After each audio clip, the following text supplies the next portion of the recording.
sabia que reflorestar vai muito além do ato de plantar árvores? Reflorestar é cuidar do nosso futuro, é cuidar do solo, da água, do ar e também de todas as pessoas. Para isso, é preciso muito planejamento, estudos, monitoramento e cuidado. E é isso que nós, do projeto Refloresta Água e Carbono, estamos fazendo em Rio Claro, interior do Rio de Janeiro. Nosso projeto chega para somar forças ao programa Produtores de Água e Floresta, o PAF, entendendo que para termos um futuro de maior estabilidade social, ambiental e econômica, precisamos passar a aumentar anualmente as nossas florestas, ao invés de continuar desmatando. Para isso, vários profissionais de diversas áreas estão acompanhando as ações de reflorestamento junto ao PAF e aos proprietários rurais de Rio Claro.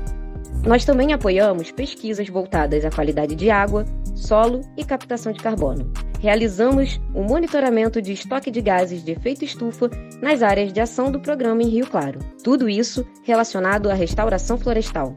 Não podemos deixar de dizer sobre o nosso trabalho com a comunidade escolar, moradores, proprietários e produtores locais, destacando a importância das boas práticas agrícolas e da restauração ecológica. Queremos informar e sensibilizar. Usar a educação ambiental como ferramenta de transformação.